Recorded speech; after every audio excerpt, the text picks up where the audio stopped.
औज़ुबिल्लाहिमिनश्शैतानिर्रजीम बिस्मिल्लाहिर्रहमानिर्रहीम। अज़ीज़ तलबा अस्सलामु अलैकुम। उम्मीद करती हूँ कि आप सब खैरियत से होंगे। हम अपने तदरीसी सिलसिला को आगे बढ़ाते हैं।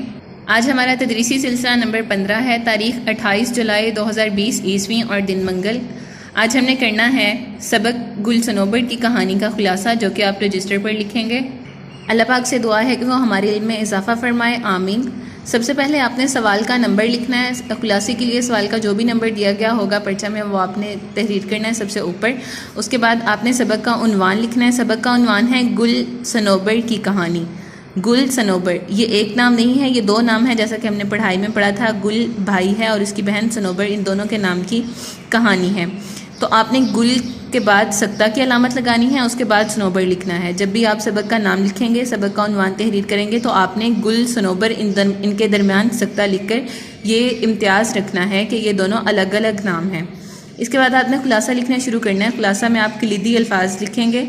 कलीदी अल्फाज के साथ खुलासा तहरीर करना। जैसा कि आपको मालूम है कि किसी भी सबक का खुलासा उसका लब्बे लुबाब होता है। मोहसिनपुर के वसी मैदान में बलोचों ने अपनी बस्ती बना रखी थी। मोहसिनपुर के करीबी इलाकों में ताउन की वबा ने सैकड़ों घरों को बर्बाद कर दिए थे। किसी के कदमों की आहट सुनकर भी लोगों को फरिश्ता अजल का खौफ लग जाता। फरिश्ता अजल से मुराद था मौत का फरिश्ता। बलोचों का कहना था कि आने वाली मौत को हम नहीं रोक सकते, तो हम मौत के खौफ से ज़िंदगी को मौत क्यों बनाएं। देखते ही देखते मौत बलोचों की इन झोपड़ियों तक भी आ गई। ताउन की मोहलिक बीमारी से 3-4 दिन के अंदर झोंपड़ियाँ मकीनों से खाली हो गई। बस एक झोंपड़ी में 2 नन्हे बच्चों को अल्लाह ताला ने अपने हिफ्ज़ अमान में रखा हुआ था। ये 13 साला बच्ची सनोबर और इसका छोटा भाई गुल था। गुल भूखो प्यास की शिद्दत से अपनी बहन की तरफ हसरत भरी निगाहों से देखा। वो गुल की उंगली पकड़कर घर से बाहर चल पड़ी। दूर एक घर से धुआं निकलता देखकर उसकी तरफ बढ़े। घर में दाखिल होकर देखा कि कुर्सी पर एक खातून बैठी थी, जिसके पास इसके बच्चे बैठकर खेल रहे थे। सनोबर ने सलाम करने के बाद गुल के लिए खाने के इंतज़ाम करने की दरख्वास्त की। खातून ने सनोबर की बात सुनकर कहा कि लड़की, हम तुम दोनों को खाना भी देंगे और कपड़े भी। तुम आराम से यहाँ रहो और घर का कुछ काम काज कर दिया करो।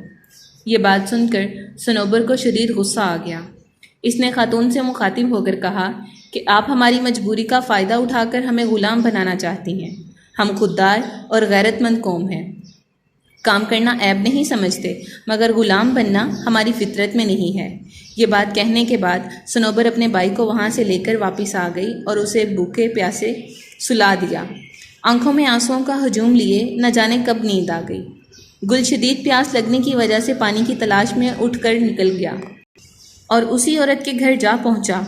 औरत ने सनोबर से इंतकाम लेने की खातिर गुल को अपना गुलाम बना लिया और उसे लेकर दूसरे गांव चली गई। सुबह और शाम घर के कामों में मसरूफ़ रखती। दिल ही दिल में गुल ने वहां से भागने का इरादा किया। ज़हीरा को एहसास हुआ कि मैंने दोनों बहन भाइयों को अलग करके अच्छा नहीं किया। वो अपने गुनाह का कफ़ारा अदा करना चाहती थी। इसने गुल को बुलाया और कहा कि तुम आज़ाद हो। गुल ने कहा कि मैं सुबह होते ही यहाँ से चला जाऊँगा। इसके बाद गुल और ज़हीरा अपनी अपनी जगह पर जाकर सो गए। आधी रात गुजरने के बाद गुल ने अपने कमरे में किसी को हाथ में खंजर लिए हुए देखा। वो सनोबर थी। गुल को देखकर इसने इसे सीने से लगा लिया। ज़हीरा ने इनकी बातें सुनी और खंजर देखा तो चीख पड़ी। सनोबर ने कहा कि गुल ने मुझे सब कुछ बता दिया है, आप डरिए मत, हम सुबह यहाँ से चले जाएंगे। फजर के वक्त सनोबर की आंख खुली तो इसने सहन में हजूम देखा। वहाँ पहुँची तो पता चला कि ज़हीरा के बेटे को सांप ने काट लिया है। वो इसे गोद में लिए बैठी थी। सनोबर को एक पौधे का पता था जिससे सांप का जहर असर ज़ाइल हो जाता है। ज़ाइल हो जाना यानी ख़त्म हो जाता है। वो भागी और पत्तियाँ लेकर आई।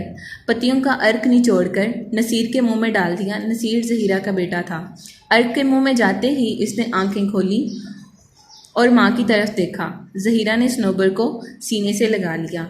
ये था हमारा आज का खुलासा। आपने इसको रजिस्टर पर लिखना है। आपने कलीदी अल्फाज के साथ इस खुलासा को लिखना है और अच्छी तरह याद करना है। उम्मीद करती हूँ कि आप अपने घर का काम मुकम्मल करेंगे इंशाअल्लाह। अल्लाह हाफ़िज़।